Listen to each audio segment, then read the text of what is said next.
चलिए देखा जाए question number 10 from exercise 5.3।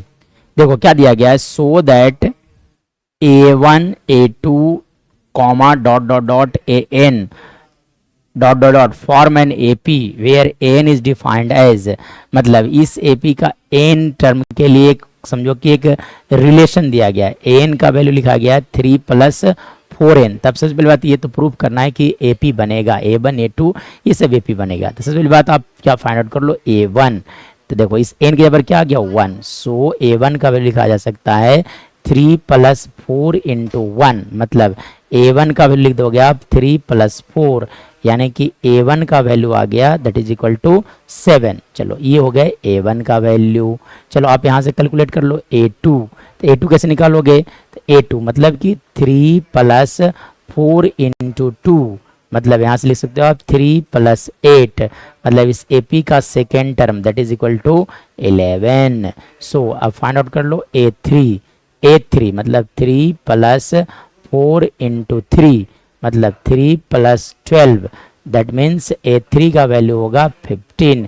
In the same वे आप फाइंड आउट कर लो A4 मतलब fourth term of this AP।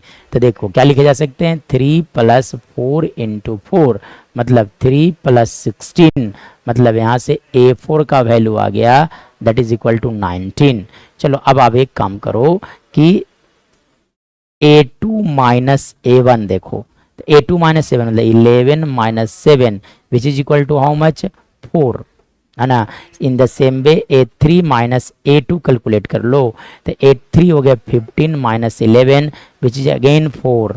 तब आप कैलकुलेट कर लो A4 - A3, A4 A4 A4 - A3।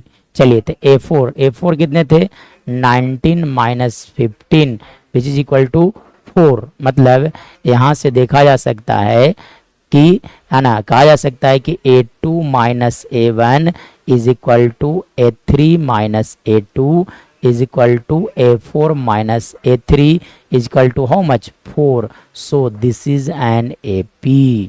सो, है ना, it forms an AP। So it forms an AP।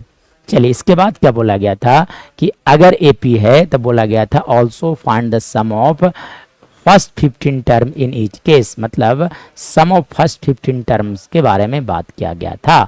चलिए तो इस AP के मैं बात करूं तो AP जो है, इस AP का फर्स्ट टर्म, चलो देखो तो T1 का वैल्यू कितना आया था, that will be equal to the first term of this AP। तो देखो T1 का वैल्यू था 7, यानी कि इस AP का फर्स्ट टर्म, है ना, इस AP का फर्स्ट टर्म जो है दैट इज 7, और D मतलब कॉमन डिफरेंस इज 4। सो अब आपसे क्या पूछा गया था, find the sum of its how much term, sum of its first 15 term, sum of its first 15 term, मतलब आपसे पूछा गया कि S15 का क्या वैल्यू होगा।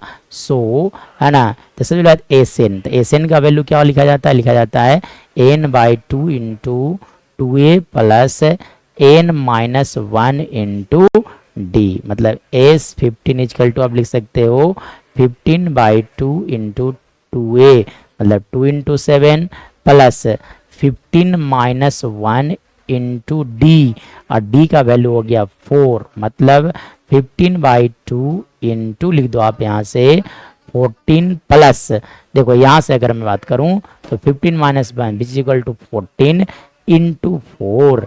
चलो अब कैलकुलेशन इजियर करने के लिए देखो यहाँ भी 14 है, यहाँ भी 14 है, इसलिए 14 कॉमन लिया जाए, यानी कि 15/2 × आप यहाँ लिख दो 14, तो यहाँ पर बच जाएगा 1 + 4 लिखा जा सकता है। ऐसे करोगे तो कैलकुलेशन इजी पड़ेगा, यानी कि यहाँ से लिखा जा सकता है, देखो ये 7 टाइम्स कैंसिल आउट हो गए, 15 × 7 that is equal to 105 × 5।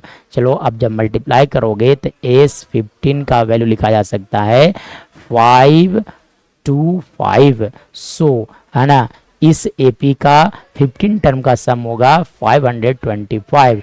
This is our right answer.